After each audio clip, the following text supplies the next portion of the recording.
Assalamualaikum warahmatullahi wabarakatuh. Yang saya hormati Bapak dosen psikologi pendidikan Dr. Haji Ahmad Muhib bin Zuhuri. Di sini saya akan menyampaikan presentasi saya yang berjudul tentang prinsip-prinsip dasar perkembangan manusia.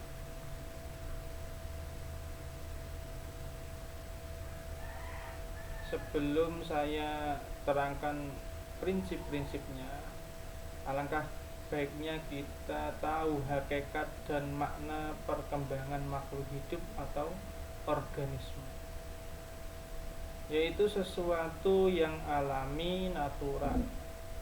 Artinya setiap makhluk hidup pasti dan tidak dapat menghindari dari berlangsungnya proses perkembangan pada dirinya. Selanjutnya, definisi perkembangan menurut para ahli. Lois Hoffman mengungkapkan bahwa perkembangan adalah proses yang terjadi dalam diri individu sepanjang rentang kehidupan. Lerner berpendapat bahwa perkembangan menunjukkan perubahan yang sistematik atau terorganisir dalam diri individu. Selanjutnya, Musen mengungkapkan bahwa perkembangan adalah perubahan yang terjadi pada fisik, struktur neurologis, perilaku, trait atau ciri sifat yang terjadi secara teratur dan masuk akal dan menghasilkan yang baru, yang lebih baik, lebih sehat, lebih terorganisir, lebih stabil, lebih kompleks, lebih kompeten, dan lebih efisien. Itu pernyataan dari Musen. Yang selanjutnya pernyataan dari Ehrlich menjelaskan perkembangan sebagai seri perubahan yang progresif yang terjadi sebagai hasil dari kematangan dan pengalaman yang tujuan memampukan individu untuk beradaptasi dengan lingkungan. Untuk selanjutnya yaitu tentang prinsip perkembangan. Nah, ini ada 10. Saya akan menjelaskan semuanya, yaitu yang pertama tentang perkembangan melibatkan perubahan, yaitu perubahan ukuran, perubahan proporsi, hilangnya ciri lama, mendapatkan ciri baru. Prinsip yang kedua yaitu perkembangan awal lebih kritis dari perkembangan selanjutnya. Maksudnya yaitu tahun-tahun pertama adalah saat yang menentukan kedewasaan seseorang individu. Di usia awal manusia membawa efek kepada masa dewasa seseorang.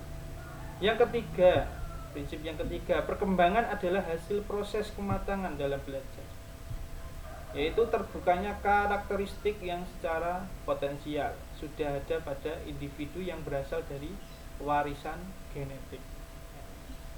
Yang keempat, yaitu pola perkembangan bisa diramalkan, yaitu setiap individu atau spesies memiliki perkembangan khas yang muncul dalam interval tertentu sehingga urutannya bisa diprediksi. Prinsip selanjutnya yaitu nomor 5, yaitu pola perkembangan memiliki pola karakteristik.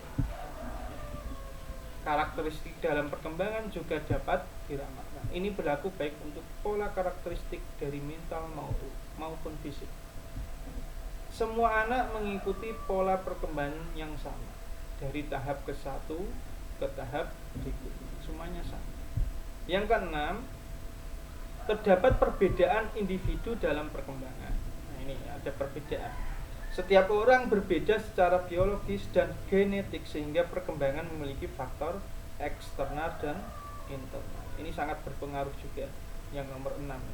Beberapa anak berkembang dengan lancar, ada juga yang berkembang dengan melonjak, dan ada juga yang perkembangannya tertinggal dan menyimpang. Ini ada pengaruhnya. Yang nomor 7, setiap tahap perkembangan memiliki bahaya yang potensial. Pola perkembangan tidak selamanya berjalan mulus. Pada setiap usia mengandung bahaya yang dapat mengganggu pola normal yang berlaku.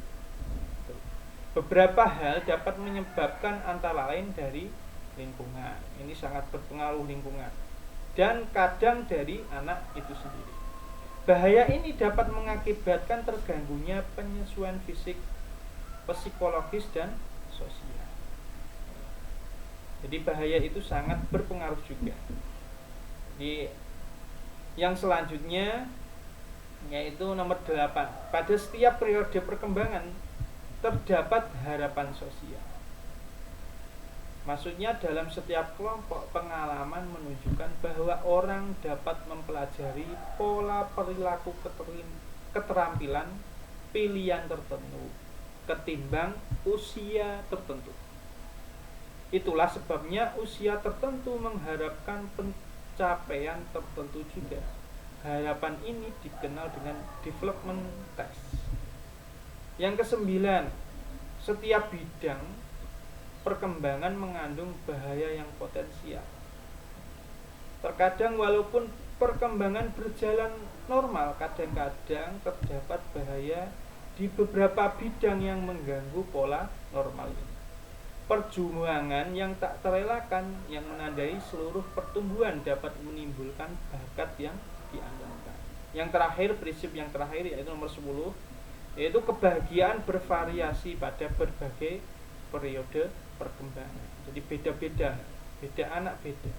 Sesuai tradisi, masa kanak-kanak merupakan masa yang paling membahagiakan.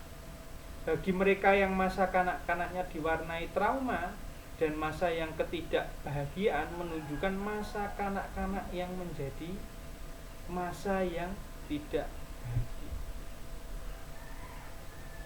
Jadi sekian, ini presentasi saya. Sekian, terima kasih atas perhatiannya. Jangan lupa subscribe untuk menonton video kami selanjutnya. Cukup sekian. Assalamualaikum warahmatullahi wabarakatuh.